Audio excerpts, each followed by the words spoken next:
saya mau tekankan sekali lagi, dalam situasi perang antar negara yang saling membunuh, ya, bahwa menyiksa tahanan perang itu adalah pelanggaran berat. Apalagi ini menyiksa orang untuk mendapatkan pengakuan, ya. Sudah disampaikan di dalam ilmu perang, ya, ada mereka aja ketika perang itu ada etika. Ya, seperti orang terjun payung, ketika itu belum mendarat di kaki, di bawah tanah, kakinya belum ini, itu nggak boleh ditembak di udara. Bahwa pada saat penangkapan memang benar terjadi penganiayaan atau istilahnya kekerasan gitu yang dialami mereka oleh oknum aparat, begitu? Ya, betul. Sengaja tadi kami tekankan untuk dicatatkan menjadi catatan dan fakta di sidang di peninjauan kembali ini. Oleh karena betul bahwa mereka kan dalam memberikan keterangan kemarin sebagai saksi, kami satu demi satu menunjukkan ini foto kalian bukan? Iya, sudah dikonfirmasi semua. Dapat kami pastikan foto yang kami tunjukkan bukan foto rekayasa, bukan foto editan, dan itu bukan foto yang ditemukan atau diada-adakan, tapi benar peristiwa dan itu foto mereka dan sudah dikonfirm oleh yang bersangkutan sendiri. Itu yang pertama. Yang kedua adalah foto itu juga sudah dikonfirm oleh saksi lain, ya. Dan hari ini kami konfirm kembali kepada Pak Sahuri, pemilik rumah makan yang ada di depan. Halo kawan, jumpa lagi dengan Toro Channel ya. Bismillahirrahmanirrahim. Assalamualaikum warahmatullahi wabarakatuh. Allahumma sholli ala sayyidina Muhammad wa ala ali sayyidina Muhammad. Oke kawan, di kesempatan kali ini kita akan memantau, membahas, mengawal terbebasnya 7 terpidana ya. Untuk sementara kita memantau dulu masalah kinerja Komnas HAM ya, yang dimana saya mendengar dari bosketnya Bang Jutek Bongso, pengacara senior dari Paradi, dari tim Paradi ya, yang dimana Bang Jutek Bongso mengungkapkan bahwa ada penyiksaan, ada penangkapan yang tidak sesuai prosedur, tidak ada pendampingan hukum dan lain-lain. Itu kan jelas urusannya Komnas HAM, dan waktu itu pengacaranya Sudirman dan pengacara-pengacara yang lain juga sudah melaporkan ke Komnas HAM. Tapi dari Komnas HAM tidak ada tanggapan yang serius. Jadi saya pikir ya, saya duga dan saya pikir Komnas HAM berpihak pada Rudiana CS. Karena dalam wawancara di TV swasta, Pak Uli ya, dari Komnas HAM, di sana dia tidak berani menyebutkan personil yang menganiaya 7 terpidana itu ya, 8 terpidana.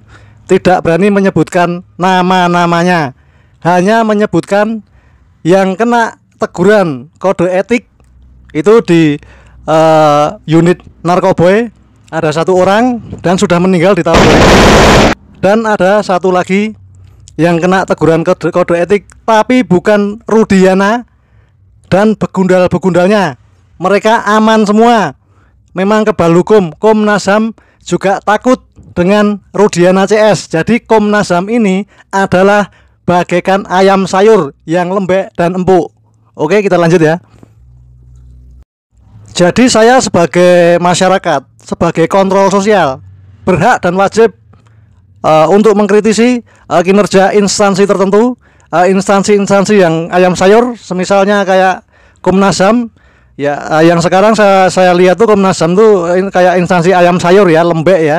Dalam wawancara di TV swasta itu juga mengatakan bahwa sudah terkonfirmasi berdasarkan putusan sidang etik di Propam Polda Jabar. Kan cuma bilang gitu. Berani nggak dia ngomong?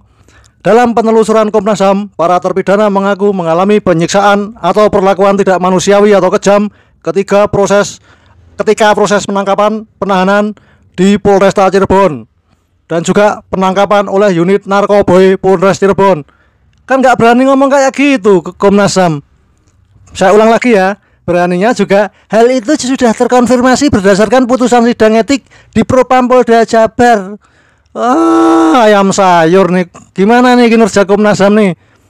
Bisanya teriak-teriak aja kalau OPM di Papua sana ada yang ketembak 1 aja, Komnas HAM teriak-teriak. Padahal OPM tuh harus dibasmi itu biar negara aman, nggak ada teroris. Teroris ditembak is dead ya sudah. Komnas HAM teriak-teriak. Itu kan harusnya dibasmi, malah dilindungi oleh Komnas HAM. Kali ini 7 terpidana yang tak bersalah tidak dilindungi oleh Komnas HAM. Komnas HAM tidak berani memproses Rudiana CS dalam kasus penyiksaan, bukan pendampingan hukum. Pendampingan hukum itu masalah di luar Komnas HAM. Jadi masalah penyiksaan, masalah dengan dalih diamankan atau penangkapan paksa, itu yang harus diproses. Berani nggak Komnas HAM memproses? Lanjutkan ke jalur hukum, biar Rudiana CS itu kena hukum pidana. Berani nggak Komnas HAM?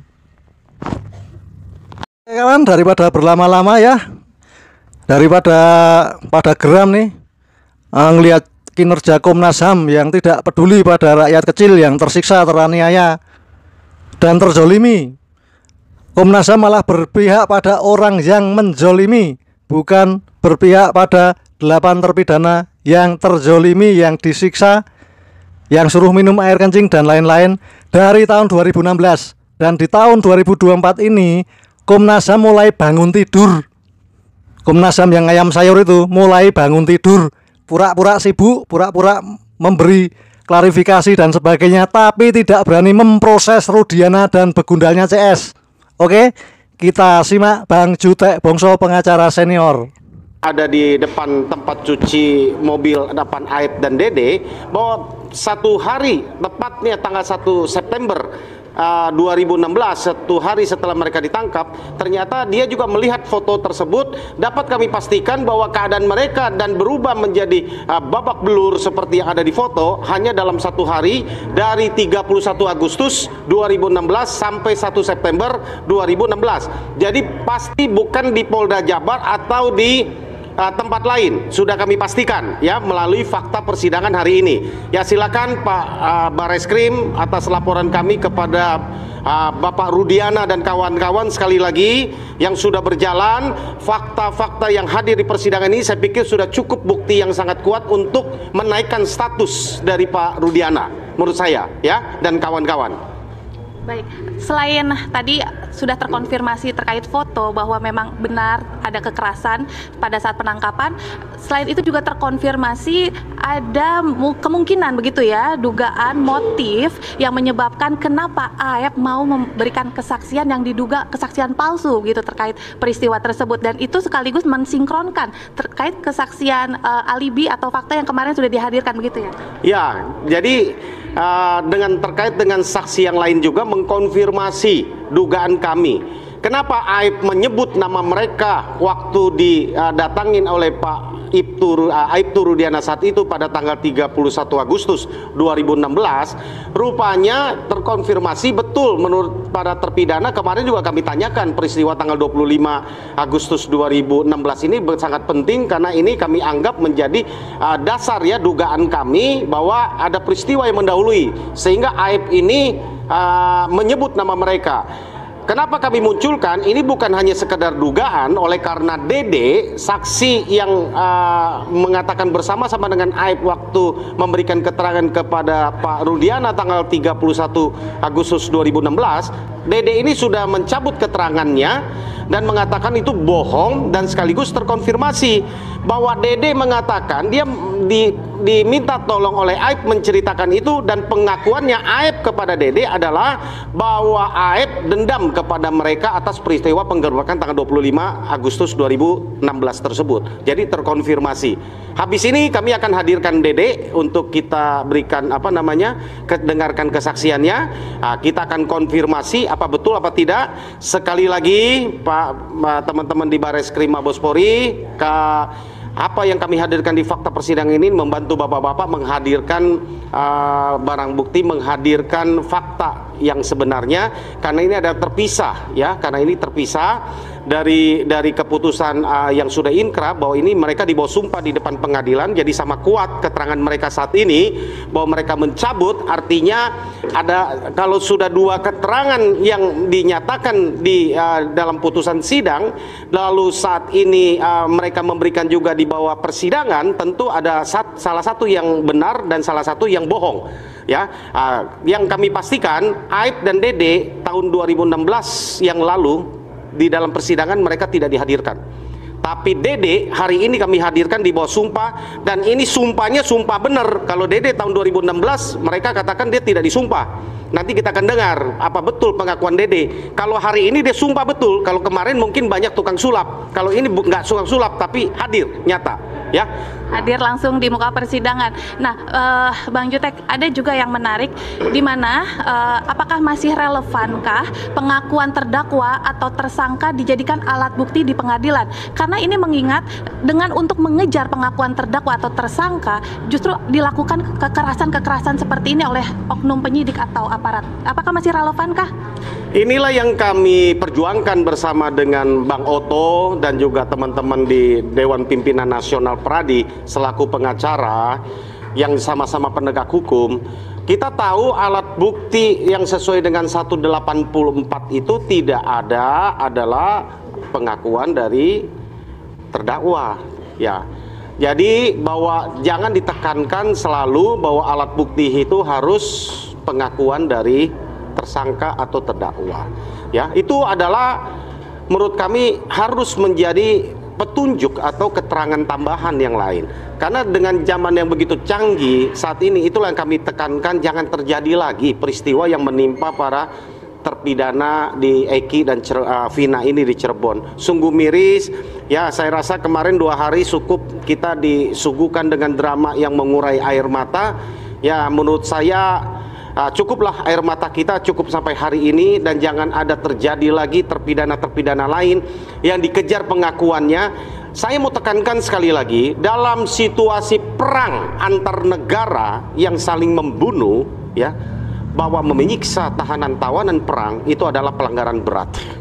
Apalagi ini menyiksa orang untuk mendapatkan pengakuan, ya.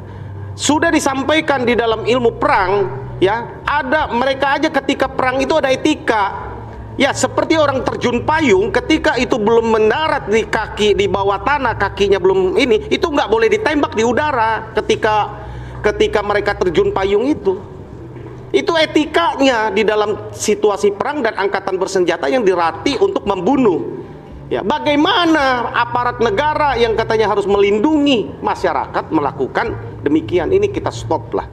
Toh ini oknum menurut saya bukan melibatkan institusi. Sehari loh, dalam tadi terkonfirm 31 Agustus mereka ditangkap, 1 September sudah babak belur oleh oknum. Itu oknum itu dong yang dibasmikan, jangan sampai menyeret institusi Mabes Polri atau